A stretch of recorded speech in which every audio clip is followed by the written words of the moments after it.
My chocolate cobbler recipe for two is easy, delicious, and absolutely amazing.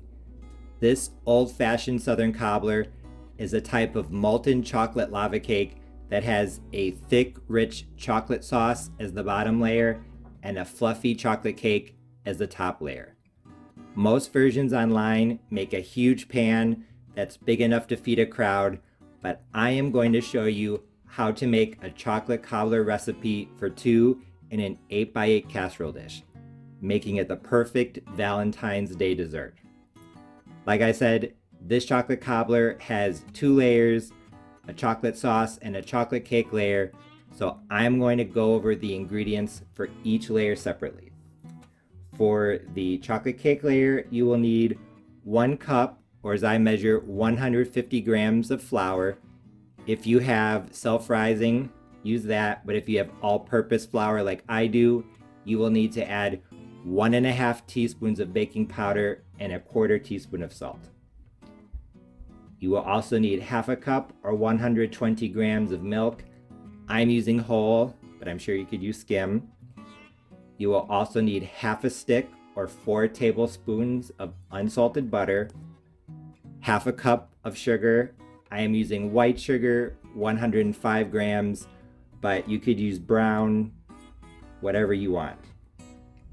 You can't have a chocolate cake without chocolate, so I'm going to add 2 tablespoons or 10 grams of unsweetened cocoa powder and 1 teaspoon of vanilla extract. For the molten chocolate lava layer, I'm going to need 1/4 cup or 20 grams of unsweetened cocoa powder, 1 cup of sugar. I am using brown sugar. I'm using 240 grams. You could use white sugar.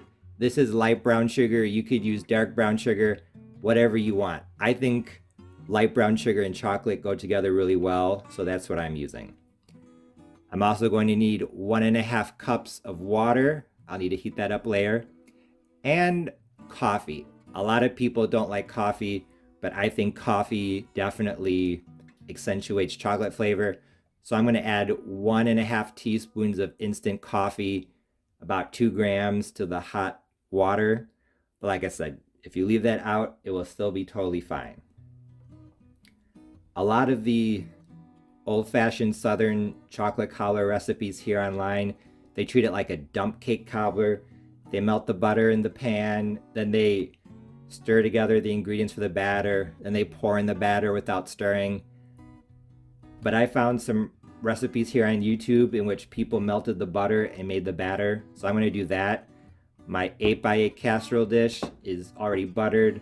I will melt the butter in the microwave, then I'll bring you back to mix together the ingredients for the cake layer.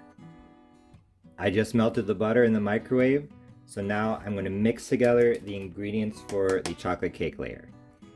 Here in this bowl, I'm going to add the flour, the sugar, and the cocoa powder. And just to make sure that everything is blended together very well, I'm going to mix together the dry ingredients first. Like I said, I know not everyone likes coffee, but I really like coffee with chocolate, so I think a little bit of coffee, even in the cake layer, would be nice. So, whatever you want. Or maybe some orange extract, lemon extract. People from Argentina, the other type of cuisine I make, really like to add citrus to chocolate. Now I'm going to add the chocolate milk, or excuse me, the milk, the butter, and the vanilla. Stir everything together. And once this is stirred, I will pour it into the 8x8 casserole dish. Now that the batter for the chocolate cake layer is done, I'm going to pour it into my 8x8 casserole dish. And once it's in, I'm going to smooth it out. Smooth it out like this. Like I said, this chocolate cobbler recipe is very easy and very forgiving. Once this is spread out, I'll bring you back. I just finished smoothing out the chocolate cake batter. I just used the back of a spoon. You could use a spatula, whatever you want. But it does not have to be perfect because this is an old-fashioned Southern dessert. It's going to taste really good even if it's not perfect. Now it's time for the molten chocolate sauce layer. Like I said, a cup of light brown sugar, a quarter cup of unsweetened cocoa powder. I'm going to mix them together. I'm going to take a fork and just break apart the lumps of light brown sugar and mix everything together until it's a sandy mixture. And in just a few minutes, I was able to blend together the light brown sugar and the cocoa powder. You can see it's nice and sandy. Now I'm going to sprinkle this mixture over the chocolate cake. If you still have a few lumps of sugar, that is okay, because as you sprinkle the sugar and cocoa powder over the chocolate cake layer, you're going to break up the small lumps. So like I said, it does not have to be perfect. I am going to try to get this as evenly distributed as possible. And then once it's all in the 8x8 casserole dish, I am going to spread it out. Another thing I wanted to mention is that I have not tried it, but I think you could probably make this chocolate cobbler vegan.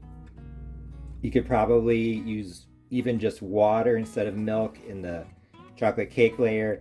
And I did see one recipe in which people use vegetable oil instead of butter. So you could definitely, I think, make this vegan too. Or if you just have pantry staples and you don't want to go to the grocery store, you could definitely make this perfect dessert for two. Now that all the sugar and cocoa powder are in the 8x8 casserole dish, I'm going to smooth it out, but without mixing.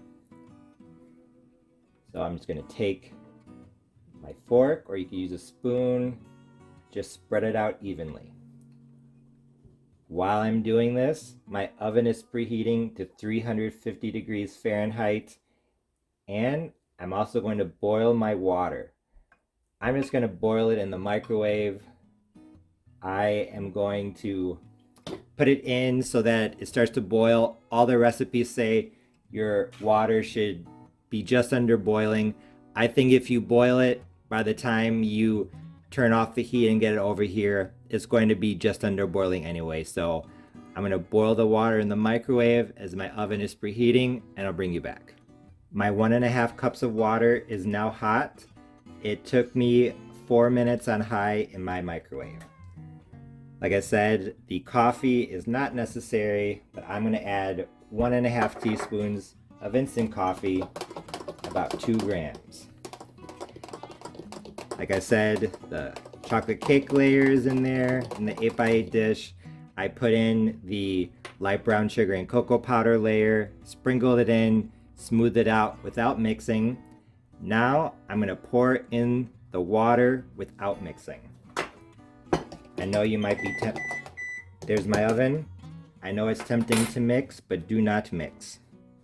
So I'm just going to try to pour this in as, whoops, I'm making a mess. I'm going to try to pour this in as evenly as possible without making a mess. Now I'm going to bake this in my oven at 350 degrees Fahrenheit, uncovered, for, I'm guessing, 40-ish minutes, but I'll let you know. I just pulled my chocolate cobbler out of the oven. It was at 350 degrees Fahrenheit, uncovered, for 40 minutes. 40. And just as I predicted, the ingredients separated into 2 distinct layers while the cobbler baked. A chocolate cake layer on the top and a chocolate sauce layer on the bottom. I was really curious how this cobbler turned out.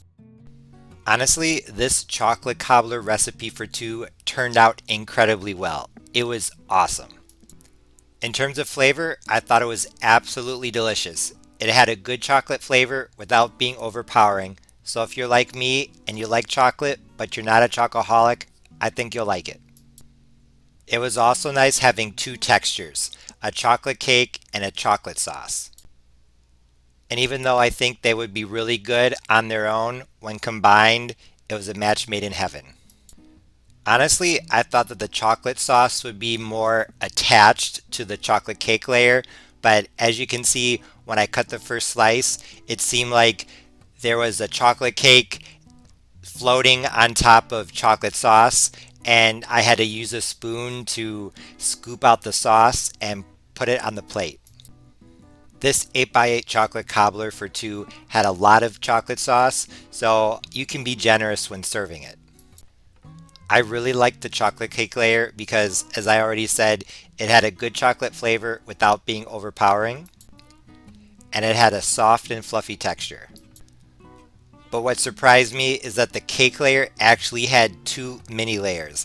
On the top was kind of a harder, fudgy brownie, and the bottom layer was the fluffy cake. So the combination of textures within the cake was nice. As you can see, I put a good amount of chocolate sauce on the plate. The chocolate sauce definitely had a good flavor, and honestly, I think that's where the brown sugar and coffee flavor came through. But neither was overpowering. Everything worked together in perfect harmony. I'm sure you can tell that I really like this chocolate cobbler, and the only thing that I wanted to point out is that the chocolate sauce, to an extent, was a little bit gritty. I think it was that the brown sugar didn't dissolve totally, and honestly, I think that if you use fresher brown sugar or if you use white sugar, I don't think it'll turn out quite as gritty. It honestly didn't bother me. I thought it was fine, but I did want to point that out. Also, I thought the chocolate sauce was a little bit looser. It was really liquidy. I was expecting it to be more like fudge, but honestly, it worked out. Because as you can see here, the really liquid chocolate sauce was absorbed by the chocolate cake, so the two paired together perfectly. Honestly, I really liked this chocolate cobbler recipe for two in an 8x8 pan. Honestly, this is so easy and so delicious. I'm surprised that this old-fashioned chocolate cobbler recipe isn't more common. I heard that Cracker Barrel has, or at least used to have, a chocolate cobbler. I've never had it, but if you're looking for one, definitely try this recipe. It would satisfy any craving for molten chocolate lava cake. And since it's the perfect size for two people, it's one of the best Valentine's Day chocolate desserts out there. If you make this, I know you'll love it. As always, thanks for watching. See you next time.